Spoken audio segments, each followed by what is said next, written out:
نحمده ونصلي على رسوله الكريم أما بعد فأعوذ بالله من الشيطان الرجيم بسم الله الرحمن الرحيم كل نفس ذائقة الموت صدق الله العظيم সম্মানিত হাজিরিন, আজকের এই লক্ষ লক্ষ তৌহিদি জনতা আপনারা হাজির হয়েছেন আমার কলিজার টুকরা ছোট ভাই শহীদ শরীফ ওসমান হাদির জানাজার নামাজে অংশগ্রহণ করার জন্য। সম্মানিত হাজিরিন, আপনারা জানেন শহীদ ওসমান হাদি তিনি স্বাধীনতার সার্বভৌমত্ব রক্ষার জন্য এই বাংলাদেশের 18-20 কোটি মানুষের কাছে একটি মেসেজ দিয়েছিলেন কিভাবে একটি স্বাধীনতার সার্বভৌমত্ব রক্ষা করতে হয়।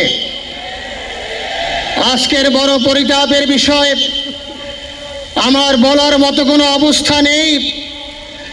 আপনারা জানেন যে শরীফ ওসমান হাদির একটি বাচ্চা মাত্র 8 মাস বয়স। ওর বাচ্চা যখন জন্ম হয়েছে আমাকে বলেছেন, ভাই আমার বাচ্চার জন্য একটি নাম নির্বাচন করেন, যেই নামের মধ্যে বিপ্লবী চেতনা থাকবে। আমার সন্তানের জন্য একটি নাম নির্বাচন করেন, যেই নামটা সাহসিকতার পরিচয় বহন করবে। আমি অনেক যাচাই বাছাই করে ওর সন্তানের নাম দিয়েছিলাম ফিরিনাস, বিপ্লবী এবং সাহসী। সম্মানিত ভাইয়েরা, আজকের ওর সন্তানের চেহারার দিকে তাকানো যায় না।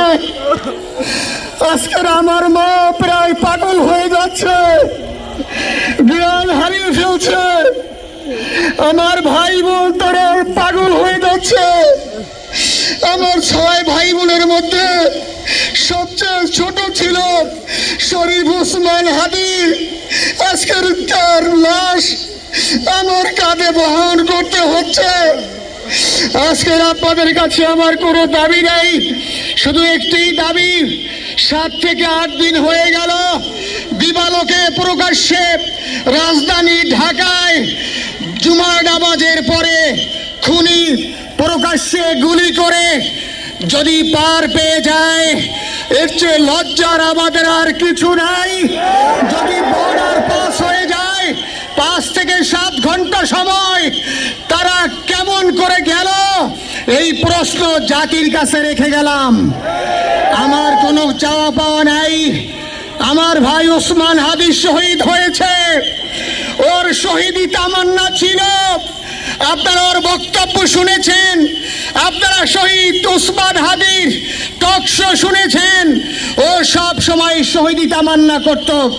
হয়তো আল্লাহ তাআলা ওর শহীদি সেই মত নসিব করে দিয়েছেন, কিন্তু আপনাদের কাছে আমি এই ঋণ কোনোদিন আমি ছাড়ব না। আমার ভাই শরীফ ওসমান হাদির বিচার যেন প্রকাশ্যে এই বাংলার জমিনে আমরা দেখতে পারি।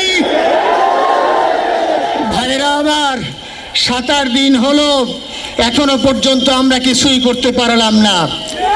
এই দুঃখে কলিজা ছেড়ে যাচ্ছে। আমরা ওসমান হাদির জন্য দোয়া করি, আমরা ওর সন্তান ওর স্ত্রীর জন্য দোয়া করি। ওর সন্তান মাত্র 8 মাস বয়স। গতকালকে যখন ওর কাছে নিয়ে আসছে, সবাই বাবাকে দেখাবে ওসমান হাদিকে।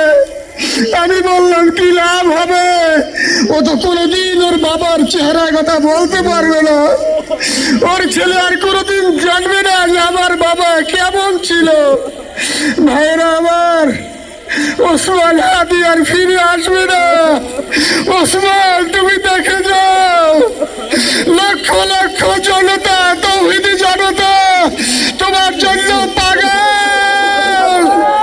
ওসমান, তুমি মরো নাই, তুমি আমাদেরকে পাগল বানাই দিয়ে গেছো। আল্লাহর কাছে আমরা সবাই দোয়া করি, আল্লাহ যেন আমার ভাই শহীদ শরীফ ওসমান হাদিকে জান্নাতুল ফিরদাউসের মেহমান হিসেবে কবুল করেন। আল্লাহ তাআলার কাছে দোয়া করছি, আয় আল্লাহ তাআলা আমরা যারা বেঁচে আছি ইমানের সাথে স্বাধীনতার সার্বভৌমত্ব রক্ষা করে তৌহিদের দ্বীপ বাংলাদেশকে যেন আমরা রক্ষা করতে পারি, সেই তৌফিক আল্লাহ তাআলা আমাদের নসিব করুন। আপনাদের সবার কাছে দোয়া চাচ্ছি। আমার মেজো ভাই ওমর ফারুক সাথে ছিল, ওর জন্য আপনারা দোয়া করবেন। আমার ছোট বোন মাসুমা অ্যাবনর্মাল হয়ে গেছে, তাকে চিকিৎসা করাচ্ছি, ডাক্তাররা বলছে অনেক বেশি সমস্যা। আমাদের পরিবারের জন্য একটু দোয়া করবেন। আমাদের আর কোনো চাওয়া পাওয়া নাই। শরীফ ওসমান হাদি, তুমি বেঁচে থাকো, আমরা ওর জন্য দোয়া করি। আল্লাহ তাআলা শরীফ ওসমান হাদিকে জান্নাতের সর্বোচ্চ মাকাম নসিব করুন, আমিন। আসসালামু আলাইকুম ওয়া রাহমাতুল্লাহি ওয়া বারাকাতুহু। জানাজার নামাজ শুরু হইতেছে। 4 তাকবীরের ফরজে কিফায়া জানাজার নামাজ আমরা আদায় করব।